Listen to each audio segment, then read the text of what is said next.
Hey guys, welcome back to the GameJolt Weekly Wrap-Up. This week we're going to be looking at 4 different games that I either didn't have time for or maybe weren't worth a full 10-minute video quite yet, but definitely can be very soon. Now before we get going, remember to think about subscribing or just smash it if you know for sure that you like this concept and like the video. Otherwise, if you're interested in more of this channel, feel free to jump by the Discord, the Facebook group, or what have you, and check out some more of our content, talk with our awesome developers, or just hang out and show off your game that you're making. But now, let's get into it. The first game we're going to be looking at today is called Cube Void. This is just a simple ball runner game with some pretty crazy obstacles. The first thing I noticed is that the controls are really touchy. That's probably intentional, which is fine. I do really like the camera work you've done in the collision. That's a really nice touch that, in my mind, I see a lot of these games, and these are usually people's first games, the simple ball runners, but the camera was a touch that, in my mind, set it apart and made it actually feel a little bit different, like I wasn't just playing the same game that everybody likes to make for their first kind of game. So that was pretty cool. The first thing I would add after some more levels, obviously, is make some more level designs, add some images in the back, I don't know, make an environment just to make me feel like I'm someplace interesting, because the premise is pretty good since people like to make it and they've got plenty of downloads, especially on mobile games. This game type is pretty popular, but add some designs, make your own artwork, add some more obstacles than just rectangles. You're just starting out here, so your options are pretty endless as far as that goes. And I kind of look forward to seeing what this looks like in maybe 2 months if you keep developing it pretty regularly. Alright, the next game we're going to be talking about is called A Good Day to Die. Now this is kind of a top-down, isometric. It was in the horror section, I think. Might have been the action. I can't quite remember right now. But this one was pretty cool. It's procedurally generated course where it looks like the objective is to get as far as you can with killing stuff. Now I really like the idea of being able to throw your head and teleport to it and give the head power-ups based on some random stuff. That's a pretty cool concept. The reloading mechanism is pretty awesome, though I did manage to shoot all of my ammo and then I wasn't able to throw my head again to reload my ammo. Excuse me. So that was kind of annoying. One thing, the menu definitely needs some background music, or at the very least turn down the volume of that option select notification. That was pretty crazy loud. It kind of spooked me at first. But the enemy design is pretty cool. I didn't really get super far into it because I wasn't very good at it, honestly. But the whole randomness or procedurally aspect of this game is pretty awesome, and I really like where it's going. Overall, it's just a pretty solid game. I can't think of something that really jumps out as a clear criticism or point to grow. Something I might add is maybe have a display that shows you what all of your powers are in the lower left. Just if you only have one display, only show the one dice that it's assigned to, and show kind of a small icon what it is. It doesn't need to be huge, just maybe as small as your health bar, even a little bit smaller, because it doesn't take much to display what kind of power and what slot it's on. That's really all I got. Keep up the development on this. This is really awesome.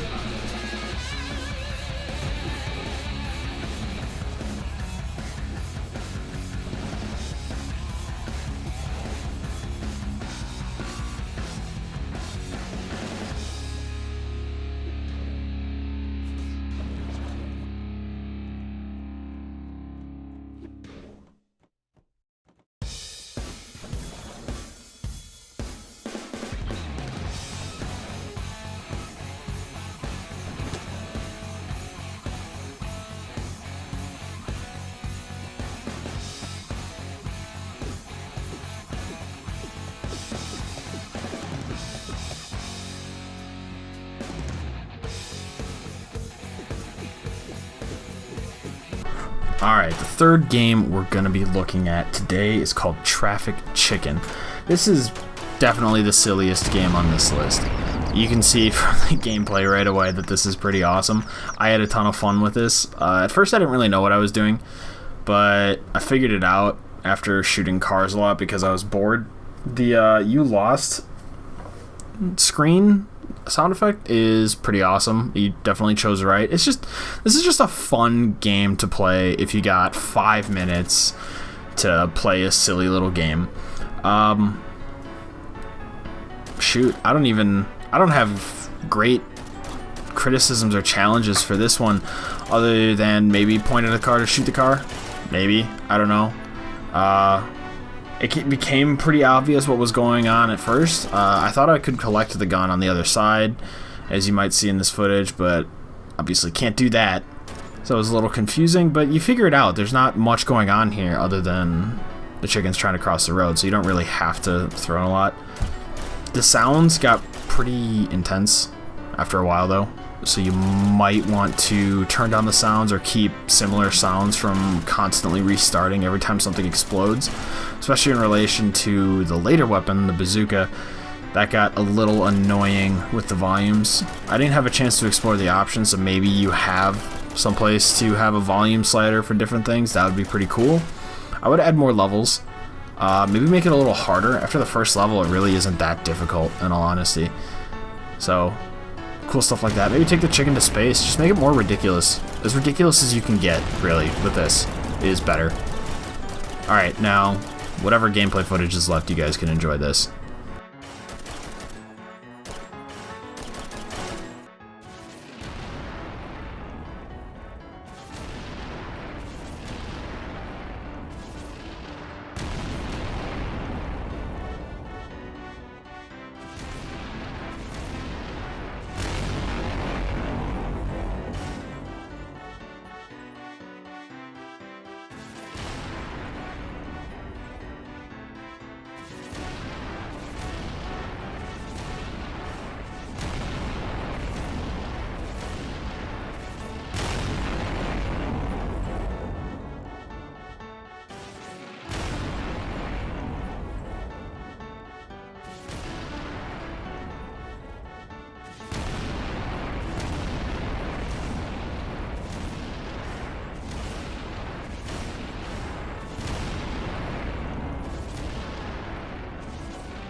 Alright, and the fourth game we're going to be looking at today is called Indigar.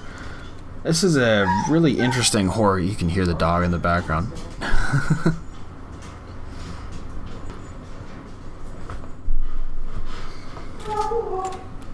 But anyways, this game is a pretty interesting horror game. I really love the atmosphere. You did a great job of making this game feel alive in its environment. Stuff is constantly kind of spooking me. Even if nothing moves, you do a great job of making me think that something's always watching me, something's behind me. It's definitely a creepy environment. The only problem I had with it is the story. Who am I? Where am I? You tell me in the beginning who I am. And so, okay, that's cool. And then you make it seem like I'm somebody else. And then some of the notes talk in a different perspective than others. And then there's hints that this is where I live. But I know it's not because I'm meeting somebody here to rescue my daughter. I don't know. The story didn't seem to make a whole lot of linear sense to me. I love the premise, and it's got a lot of great reviews on GameJolt. So you're definitely doing a lot right in this game, which, again, I'm going to attribute to the awesome environment that you've set up and the atmosphere surrounding it. The controls seem a little bit interesting. Please, please, please try and lock the mouse onto the screen. My mouse kept going off the sides of the screen, so luckily there isn't really much clicking that goes into this game, so that wasn't a huge issue. And you do mention in your description that should play on one monitor. Otherwise, there's going to be bugs, so that might be what I encountered. Something I would probably challenge you to in this is figure out your story. Maybe I'm just stupid. It's entirely possible that I'm just not following it, but map it out and actually write it down as if it was a book.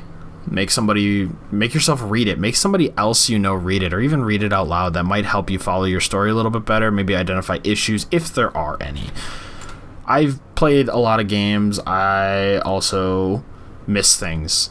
I make mistakes. But that's just my advice for you. Overall, this is a very well done game, well on its way to being fantastic, and I think with like a month or two more development on it, maybe not even that, you could definitely start charging people a couple bucks to play this and even put it on Steam and grow your development industry.